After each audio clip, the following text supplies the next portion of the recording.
नमस्कार दोस्तों, मैं हूँ राज। कैसे हैं आप सब? उम्मीद करता हूँ आप लोग भी राजी पूर्वक से होंगे। तो चलें दोस्तों, आज की कहानी की सफर पर। दोस्तों, मैं आज आपको लेके चलता हूँ फरीदाबाद, दिल्ली एनसीआर में जो आता है। साल 2002 में ये घटना घटी थी संदीप के साथ में। तो ऐसा क्या घटा था संदीप के साथ में, चलिए शुरू से शुरुआत करते हैं।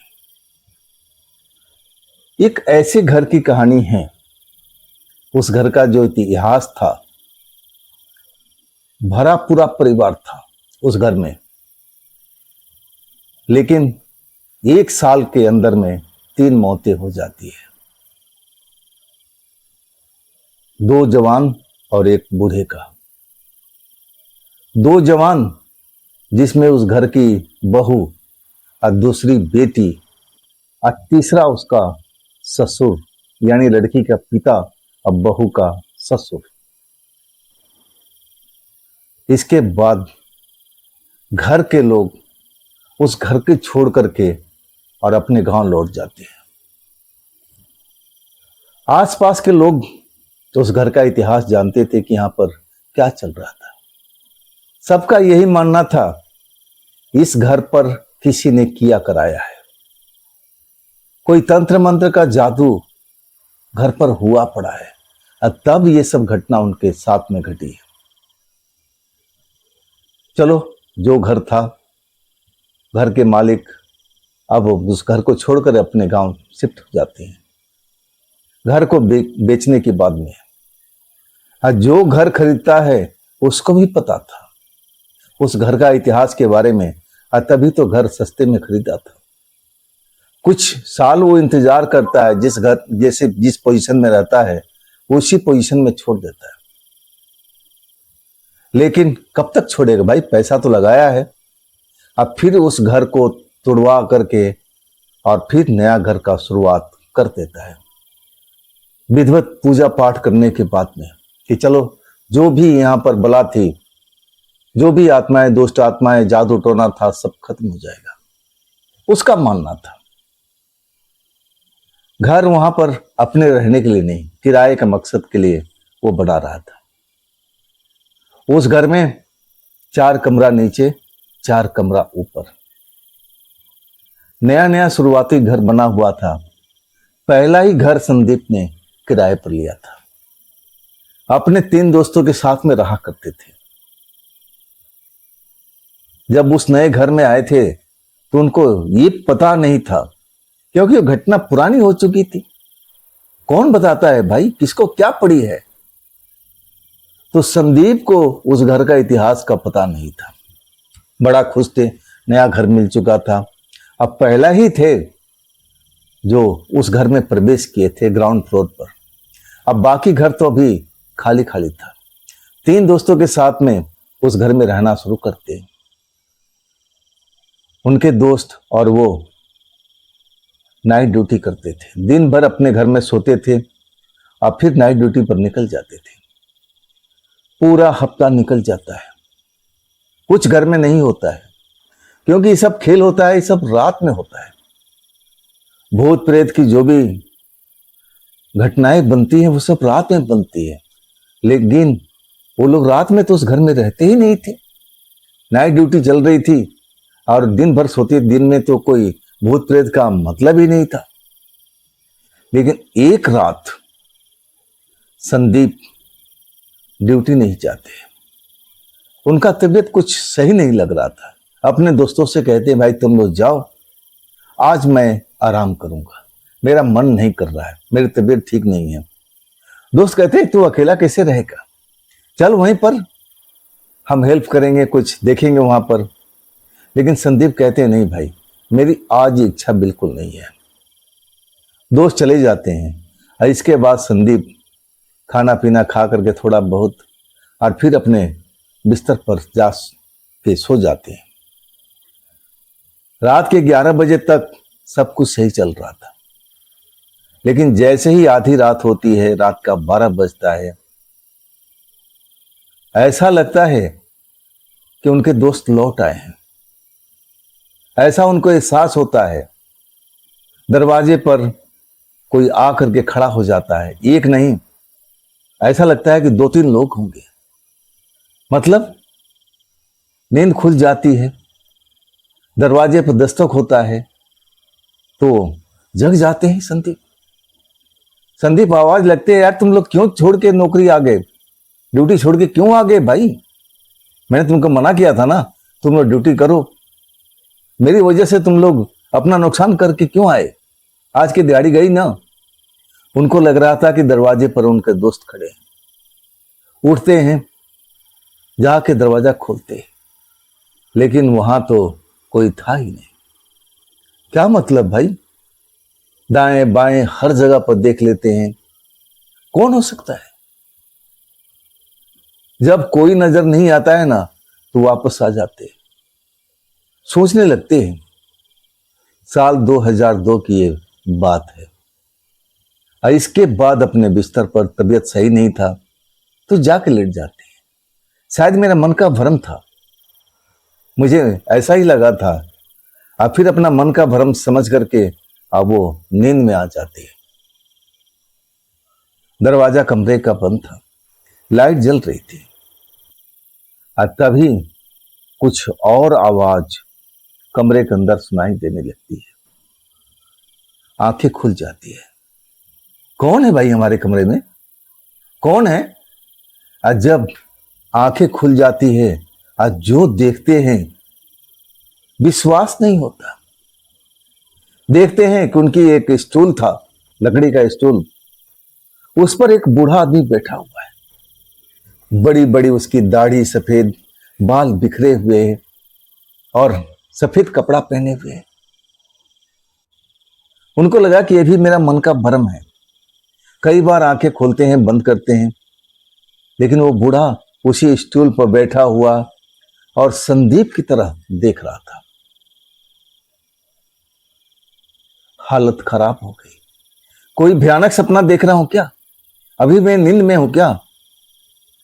घबराहट में कई बार आंखें बंद करते हैं, खोलते हैं, लेकिन जब पता लगता है कि ये सपना नहीं है, ये ड्रीम नहीं है, ये तो हकीकत में चल रहा है, तब उठने की कोशिश करते हैं। लेकिन ऐसा लगता है शरीर की सारी शक्ति एकदम खत्म हो गई है। बस देख सकते हैं, बोलना चाहते हैं, चिल्लाना चाहते हैं, लेकिन आवाज भी जैसे बंद हो गई है। और उसके बाद फिर दरवाजे पर दस्तक होता है। बूढ़ा व्यक्ति जो स्टूल पर बैठा होता है जाके दरवाजा खोलता है।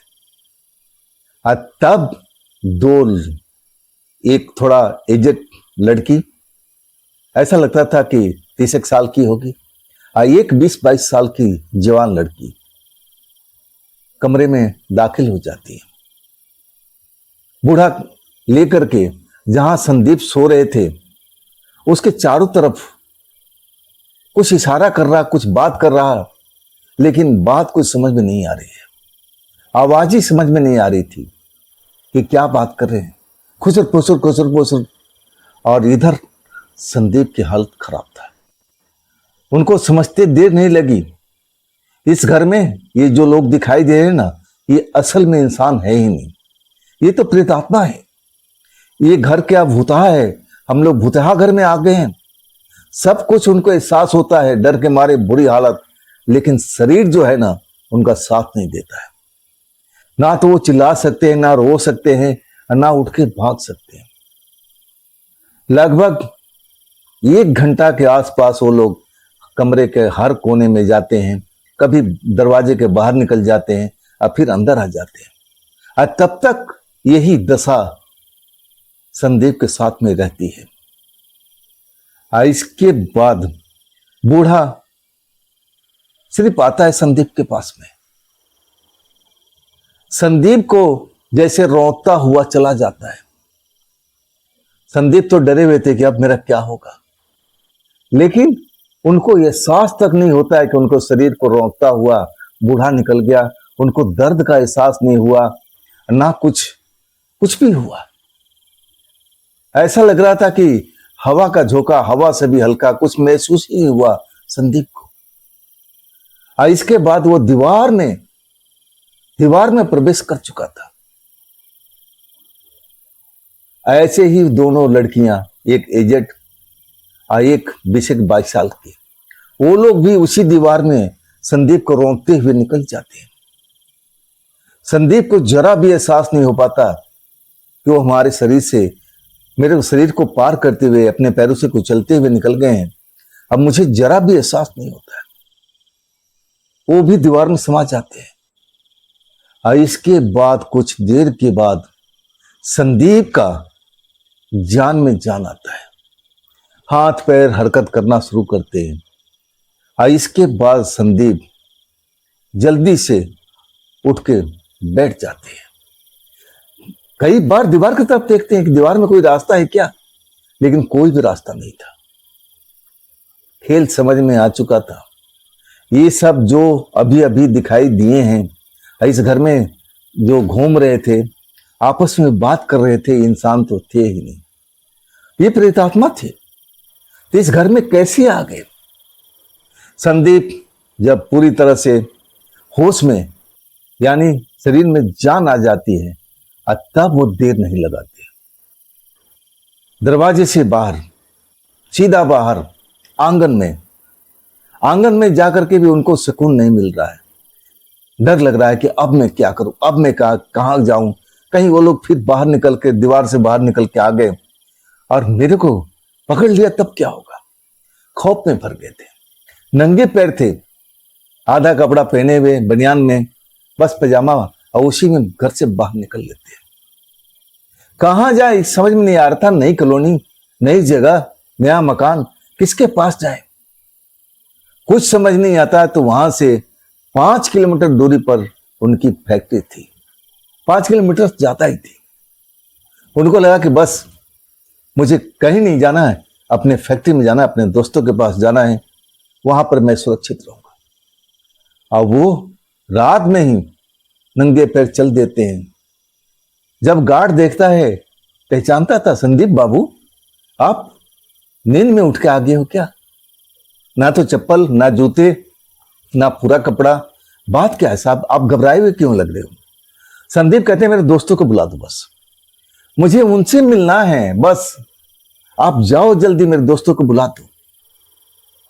चौकीदार बार बार पूछता है, संदीप जी हुआ क्या आपके साथ में, कुछ बताओ, मैं भी जानना चाहता हूं। लेकिन संदीप जवान नहीं खोलते हैं। तब जाके चौकीदार उनके दोस्तों को, दोनों दोस्तों को बुला के लाता है। दोस्त भी देख करके हैरान हो जाते हैं कि संदीप को क्या हुआ, इस तरह हालात में कैसे आ गया? पैदल ही आया इतना, और भी बिना नंगे पैर, बिना चप्पल के, बिना जूते के, क्या बात है संदीप? संदीप कहता है भाई अकेले में चल।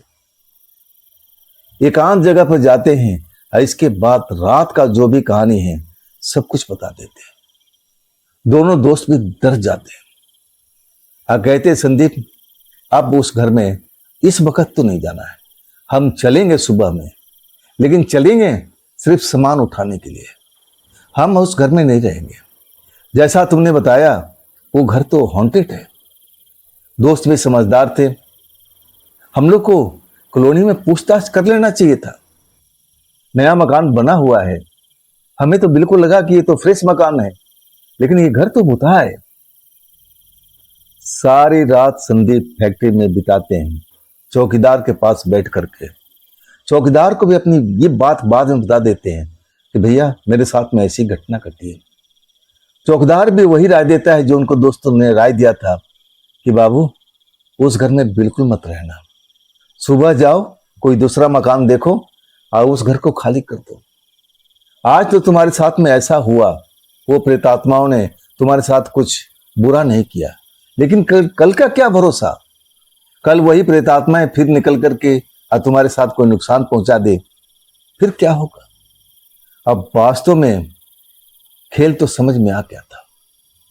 सुबह का इंतजार था, और जब सुबह होती है तो उनके दोस्तों की छुट्टी होती है और फिर तीनों लोग उस घर तक पहुंचते हैं। सबसे नजदीकी राशन का दुकान था, बूढ़ा आदमी थे, तीनों जाते हैं वहीं पर। दुकानदार कहता है बेटा कोई सामान लेना है। तब कहते हैं अंकल लेना तो है, लेकिन पहले मैं आपसे कुछ पूछना चाहते हैं, कितने साल से हो आप यहाँ पर? कहते हैं बेटा मुझे तो लंबा अरसा हो गया है यहाँ पर रहते हुए। बात क्या है बेटा, बात क्या है बेटा, आप लोग रहते क्या हो? क्योंकि वो जानता नहीं था, वो नहीं जानता था कि वो हॉन्टेड घर में ये लोग किराएदार के रूप में रहते हैं। तब कहते हैं बाबा ये जो नया घर बना है ना, हम पहले किराएदार हैं, आपको कुछ जानकारी है इस घर के बारे में? तब बूढ़ा आदमी सोचते हुए कहता है बेटा जानकारी तो है। अब फिर वो पहले की कहानी बताता है कि बेटा हंसता खेलता परिवार था यहाँ पर, अच्छी उनकी गृहस्थी चल रही थी, ना जाने किसकी नजर लगी थी, कौन ऐसा दुष्ट व्यक्ति था जो इस घर पर जादू टोना कर दिया था। और इसके बाद 3 लोगों की 1 साल के अंदर में मौत हो जाती है। पहले होती है उसकी बहू की मौत, बीमारी से जूझती हुई, और अचानक हॉस्पिटल में उसका देहांत हो जाता है। चलो यहां तक सही था बीमारी से, लेकिन कुछ ही महीनों के बाद फिर उस घर की बेटी का वही कंडीशन, वही चीज, सब कुछ वही मर्ज। ऐसा लग रहा था कि इसकी तबीयत खराब है। हॉस्पिटल में जाते हैं, बढ़िया हॉस्पिटल में इलाज होता है, लेकिन फिर भी वो बच नहीं पाती है। तीसरा, उस घर का मालिक ही बोला जा सकता है, उसके साथ भी ऐसा होता है।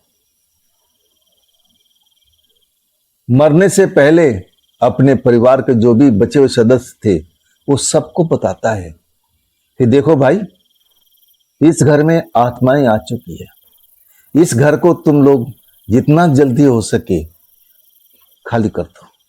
लेकिन ये सब बताने के बाद भी वो लोग उस बूढ़े व्यक्ति पर विश्वास नहीं कर पाए। नहीं, ऐसा कुछ नहीं है, ऐसा कुछ नहीं है, आपकी तबीयत खराब है, आप बिल्कुल सही हो जाओगे बाबूजी, आप सही हो जाओगे। लेकिन बाबूजी जो भी सच्चाई था सब कुछ बता दिया था कि मुझे रात में यहाँ पर लंबे लंबे साए चलते हुए दिखाई देते, लाल लाल आंखें उनकी, वो मेरे पास में आकर के खड़ा होकर घूरने लगते हैं। परिवार के सदस्यों को लगता था कि बीमार की वजह से उनको कुछ ऐसा भयानक भयानक सपना आना शुरू हो गया है। कोई यकीन नहीं करता था, लेकिन कुछ ही दिनों के बाद उनके भी प्राण निकल जाते हैं, और तब लोग बाग डर जाते हैं। और इसके बाद वो लोग घर खाली करते हैं, किराए के घर में जाते हैं, और फिर इस घर को बेच करके अपने गांव शिफ्ट हो जाते हैं। बेटा ये घर अगर आप लोग आके मेरे से पूछते ना, तो मैं चुपचाप आप लोग को बता देता कि इस घर को छोड़ करके अगले घर में और भी घर खाली है, वहां जाके ले लो।